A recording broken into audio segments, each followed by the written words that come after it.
ಒಂದು ತಿಳ್ಕೋಬೇಕಾದದ್ದು, ಬುದ್ಧಿಗೆ ಹೋದದ್ದು ಯಾವಾಗಲೂ ಶಾರ್ಟ್ ಟರ್ಮ್ ಮೆಮರಿಗೆ ಹೋಗ್ತದೆ, ಹೃದಯಕ್ಕೆ ಹೋದದ್ದು ಯಾವಾಗಲೂ ಲಾಂಗ್ ಟರ್ಮ್ ಮೆಮರಿಗೆ ಹೋಗ್ತದೆ. ನಾನು ಇದೊಂದು ಸಣ್ಣ ಪರೀಕ್ಷೆ ಮಾಡಿದ್ದೆ. PUC ಬೋರ್ಡಲ್ಲಿ ಈ ಟಾಪ್ 20 ಇರ್ತಾರಲ್ಲ CETಯಲ್ಲಿ, ಅಂಥವ್ರಿಗೆ ಮಾತಾಡಿ ಅಂತ ಕರೆದಿದ್ರು ಕಮಿಷನರ್. ಅಂದೆ ಅವ್ರಿಗೆ ಯಾಕೆ ಮಾತಾಡ್ತೀರಿ ಬಿಡ್ರಿ, ಟಾಪ್ 20 ಅವರೆಲ್ಲ ಆರಿಸ್ಕೊಂಡ್ಬಿಟ್ಟಿದ್ದಾರೆ ಕೋರ್ಸು ಅಂದೆ. ಇಲ್ಲ, ಒಂದು ದಿವಸ ಮಾತಾಡಬೇಕು ಅಂದರು. 12 ಜನ ಹುಡುಗಿಯರು, 8 ಜನ ಹುಡುಗರು, ಭಾರಿ ಬುದ್ಧಿವಂತರು. ಅವ್ರು ಹೋಗಿ ಕೇಳಿದಾಗ ಎಲ್ಲರೂ PCMB 100, ಒಬ್ರಿಗೂ 99 ಇಲ್ಲ. ಅವ್ರೇನು ಎಲ್ಲ ಸಬ್ಜೆಕ್ಟಲ್ಲೂ ಫಿಸಿಕ್ಸ್, ಕೆಮಿಸ್ಟ್ರಿ, ಮ್ಯಾಥಮೆಟಿಕ್ಸ್, ಬಯಾಲಜಿ 4ರಲ್ಲೂ 100ಕ್ಕೆ 100. ಆದರೂ ಕುತೂಹಲದಿಂದ ಕೇಳಿದೆ, ನಿಮಗೆ ಪ್ರೀತಿ ಸಬ್ಜೆಕ್ಟ್ ಯಾವುದು ಅಂತ ಎಲ್ಲರನ್ನೂ ಕೇಳಿ ಡೈರಿಯಲ್ಲಿ ಬರ್ಕೊಂಡೆ. ಮಧ್ಯಾಹ್ನ ಏನು ಮಾಡಿದೆ ಗೊತ್ತಾ? ಯಾವ ಪರೀಕ್ಷೆ ಬರೆದಿದ್ರಲ್ಲ 2.5 ತಿಂಗಳ ಹಿಂದೆ 100ಕ್ಕೆ 100 ಬಂದಿತ್ತಲ್ಲ, ಅದೇ ಪ್ರಶ್ನೆ ಪತ್ರಿಕೆ ಕೊಟ್ಟೆ, ಇನ್ನೊಮ್ಮೆ ಬರೀರಿ ಅಂತ. ನಿಮಗೆ ಆಶ್ಚರ್ಯ ಆಗುತ್ತೆ, ಯಾರಿಗೂ 55 ಮೇಲೆ ಬರಲಿಲ್ಲ. ನಾನು ಕೇಳಿದೆ, ಅಲ್ರೋ 100ಕ್ಕೆ 100 ಬಂದಿತ್ತಲ್ಲೋ 2 ತಿಂಗಳಿಂದ, ಏನಾಯಿತು? 100ಕ್ಕೆ 100 ಬಂದಿತ್ತಲ್ಲ ಅಂದೆ. ಅಯ್ಯೋ 2 ತಿಂಗಳಾಯ್ತಲ್ಲ ಸರ್, ಮರ್ತೋಯ್ತು ಅಂದರು. ನಾನು ಕೇಳಿದೆ, ಯಾವುದ್ರ ಸಿನಿಮಾ ನೋಡಿದ್ರಾ ಅಂತ. ಯಾವ ಸಿನಿಮಾ ನಿನ್ನ ಫೇವ್ರೇಟು ಅಂತ ಕೇಳಿದೆ. ಹುಡುಗ ಶೋಲೆ ಅಂದ. ಶೋಲೆ ನೆನಪಿದೆಯಾ ಅಂದೆ. ನೆನಪೇನು ಸರ್, ತೋರಿಸ್ತಾ ಇದ್ರೆ ಮುಂದೇನಾಗ್ತದೆ ಹೇಳ್ತೀವಿ ನಾವು, ಹಿಂದಿನ ಬಿಡಿ, ಮುಂದೇನಾಗ್ತದೆ ಹೇಳ್ತೀವಿ ಆಗಲ್ವ? ಈಗ ಸಿನಿಮಾ ನೋಡಿದಾಗ ಮುಂದೇನಾಗ್ತದೆ ಅಂತ ಹೇಳ್ತೀವಿ. ನಾ ಕೇಳಿದೆ, ಅಲ್ಲೋ 5-6 ವರ್ಷದಿಂದ ನೋಡಿ ಸಿನಿಮಾನ ಪಕ್ಕ ನೆನಪಿದೆ ನಿನಗೆ, 2 ತಿಂಗಳಿಂದ ಓದಿದ್ದು ಫಿಸಿಕ್ಸ್ ಕೆಮಿಸ್ಟ್ರಿ ನೆನಪಿಲ್ವಾ ನಿನಗೆ ಅಂದೆ. ಅಯ್ಯೋ, ಅದು ಯಾರಿಗೆ ಬೇಕು ಸರ್ ಪರೀಕ್ಷೆ ಆದಮೇಲೆ? ದಯವಿಟ್ಟು ನೆನೆಸ್ಕೊಳ್ಳಿ, ಯಾಕೆ ಸಿನಿಮಾ ನೆನಪಿದೆ, ಓದಿದ ಅಭ್ಯಾಸ ನೆನಪಿಲ್ಲ ಅಂದರೆ, ಓದಿದ್ದು ಬರೀ ಬುದ್ಧಿಗೆ ಹೋಯಿತು, ಸಿನಿಮಾ ನೋಡಿದ್ದು ಹೃದಯಕ್ಕೆ ಹೋಯಿತು. ಆದ್ದರಿಂದ ಯಾವುದು ಹೃದಯಕ್ಕೆ ಹೋಗ್ತದೋ ಅದು ಬಹಳ ಕಾಲ ಮನಸ್ಸಲ್ಲಿ ಇರ್ತದೆ, ಬರೀ ಬುದ್ಧಿಗೆ ಹೋದದ್ದು ತಾತ್ಕಾಲಿಕವಾಗಿರ್ತದೆ. ಅದು ಶಾರ್ಟ್ ಟರ್ಮ್ ಮೆಮರಿ ಅಂತ. ಒಂದು ಕಲ್ಪನೆ ಮಾಡ್ಕೊಳ್ಳಿ, ಯಾರೊಬ್ಬರು ದೊಡ್ಡವರು ಆಸ್ಪತ್ರೆಯಲ್ಲಿದ್ದಾರೆ, ಪೇಪರಲ್ಲಿ ನ್ಯೂಸ್ ಬರ್ತಾ ಇರುತ್ತೆ, ಅಧ್ಯಕ್ಷರಿಗೆ ಅನಾರೋಗ್ಯವಾಗಿದೆ, ಆಸ್ಪತ್ರೆಗೆ ಸೇರಿಸಿದ್ದಾರೆ, ಅವರ ದೇಹ ಸ್ವಲ್ಪ ಆತಂಕಕಾರಿಯಾಗಿದೆ, ಆರೋಗ್ಯ ಅಲ್ಲ, ಅವರ ದೇಹಕ್ಕೆ ಸರಿಯಾಗಿ ಟ್ರೀಟ್ಮೆಂಟ್ ಆಗ್ತಾ ಇದೆ.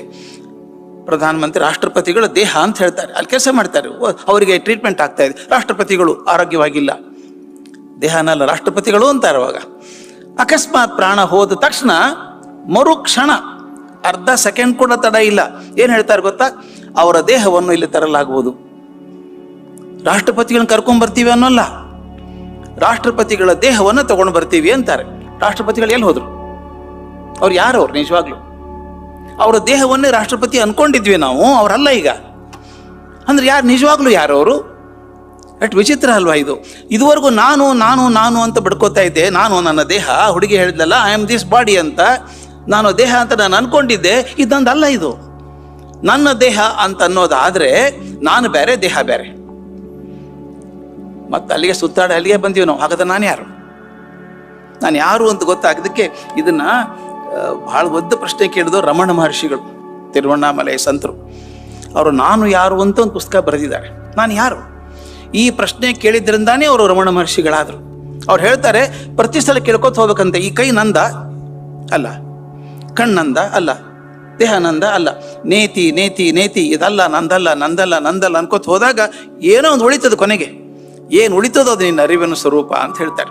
ನಾನು ಭಾಳ ಕನ್ಫ್ಯೂಸ್ ಮಾಡಲ್ಲ, ನಿಮಗೆ ಸೊಲ್ಯೂಷನ್ ಹೇಳ್ಬಿಡ್ತೀನಿ ಅದು ಹೇಗೆ ಅಂತ. ಯಾರು ಅಂತ ನಮ್ಗೆ ಗೊತ್ತಿಲ್ಲದೆ ಹೋದಾಗ ಹಾಗಾದ್ರೆ ಬದುಕೋದು ಹೇಗೆ? ಒಂದು ತಮಾಷೆ ಹೇಳ್ತಾರೆ. ನಾನೊಂದು ಹಿಂದಕ್ಕೊಂದು ಕತೆ ಬರೆದಿದ್ದೆ. ಒಂದು ಆಶ್ರಮದಲ್ಲಿ ಹೀರೆಕಾಯಿ ಬಳ್ಳಿ ಎಬ್ಸಿದ್ರಂತೆ, ಸೋರೆಕಾಯಿ ಬಳ್ಳಿ ಎಬ್ಸಿದ್ರು, ಹೀರೆಕಾಯಿ ಸೋರೆಕಾಯಿ ಬಳ್ಳಿ ಎಬ್ಸಿದ್ರು.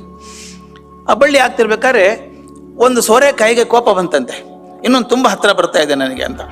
ಜಗಳ ಶುರು ಆಯ್ತು ಅವ್ರ ನಡುವೆ. ಆ ಗುರು ಬಂತ, ಏನು ಜಗಳ ಆಡ್ತೀವಿ, ತಲೆ ಮುಟ್ಕೊಂಡು ನೋಡ್ಕೊಳ್ಳಿ ಅಂದಂತೆ. ತಲೆ ಮುಟ್ಕೊಂಡು ಹೀಗೆ ಮಾಡಿದ್ರೆ ಇನ್ನೊಂದು ಬಂತು, ಇನ್ನೊಂದು, ಎಲ್ಲ ಒಂದೊಂದು ಕನೆಕ್ಷನ್ ಇದೆಯಲ್ಲ. ಅರೆ ನಮ್ಮ ಬಳ್ಳಿದೆ ಅದು ಸೋರೆಕಾಯಿ, ಇದು ನಮ್ಮ ಬಳ್ಳಿದೆ ಸೋರೆಕಾಯಿ, ಹಾಗಾದ್ರೆ ಒಂದೇ ಬಳ್ಳಿಯಿಂದ ಬಂದವರಲ್ವಾ ನಾವೆಲ್ಲರೂ ಅಂದಾಗ ಜಗಳ ನಿಂತು ಹೋಯ್ತು ಅಂತ. ನಾವು ಅದನ್ನು ಸ್ವಲ್ಪ ಗಮನ ಇಟ್ಟು ನೋಡಿದಾಗ ನಾವು ಮನುಷ್ಯರು ಅನ್ನೋರು ಯಾರೇ ಇದ್ರೂ ಕೂಡ ಅದೇ ವಸ್ತುವಿನಿಂದ ಆದಂಥವ್ರು, ಅದರಿಂದ ಬೇರೆ ಆಗೋಲ್ಲ. ಅಲ್ಲಮ್ಮ ಪ್ರಭು ಒಂದು ಮಾತನ್ನು ಹೇಳ್ತಾನೆ, ಅದ್ಭುತ, ನನಗೆ ಅತ್ಯಂತ ಇಷ್ಟವಾದಂಥ ವಚನ ಅದು. ನಿಮ್ಮಲ್ಲಿ ನೀವು ತಿಳಿದು ನೋಡಿದರೆ ಅನ್ಯವಿಲ್ಲ ಕಾಣಿರಯ್ಯ, ನಿಮ್ಮಲ್ಲಿ ನೀವು ತಿಳಿದು ನೋಡಿದರೆ ಅನ್ಯ ಇಲ್ಲ ಕಾಣಿರಯ್ಯ, ಅರಿವು ನಿಮ್ಮಲ್ಲಿಯೇ ತದ್ಗತಿತವಾಗಿದೆ, ಅನ್ಯ ಭಾವ ನೆನೆಯದೆ ತನ್ನೊಳಗೆ ತಾನೆಚ್ಚರ ಬಲ್ಲೊಡೆ, ತನ್ನಲ್ಲಿಯೇ ತನ್ಮಯನು ಗುಹೇಶ್ವರ ಅಂತ. ನೀವು ಹೊರಗಡೆ ಹುಡುಕ್ಬೇಕಾಗಿಲ್ಲ ಯಾರನ್ನು, ನಿಮ್ಮಳ್ಳೇ ನೋಡ್ಕೊಳ್ಳಿ. ನನಗೂ ಮಾಂಸ, ರಕ್ತ, ಎಲುಬು ಎಲ್ಲ ಇದೆ, ನಿಮಗೂ ಅದೇ ಇದೆ, ಆಕಾರ ಬೇರೆ ಇರಬಹುದು ಅಷ್ಟೇನೆ, ಆದ್ರೆ ಮೂಲ ವಸ್ತು ಒಂದೇ. ಒಳಗಿರುವ ಶಕ್ತಿ ಒಂದೇನೆ. ಈ ಬ್ಯಾಟ್ರಿ ಸೆಲ್ ತೆಗೆದು ನಾನು ಅದನ್ನು ಕ್ಲಾಕಿಗೆ ಹಾಕಿದಾಗ ಕ್ಲಾಕ್ ನಡೀತದೆ, ಅದನ್ನು ಟಾರ್ಚ್ಗೆ ಹಾಕಿದರೆ ಟಾರ್ಚ್ ನಡೀತದೆ. ಅದೇ ಸೆಲ್ಲು, ಅದೇ ಎನರ್ಜಿ. ಹಾಗೆ ನಮ್ಮ ಎಲ್ಲರಲ್ಲೂ ಒಂದೇ ಶಕ್ತಿ ಇದೆ ಅಂತ ತಿಳ್ಕೊಳ್ಳೋದು ಇರುವು ಅಂತ.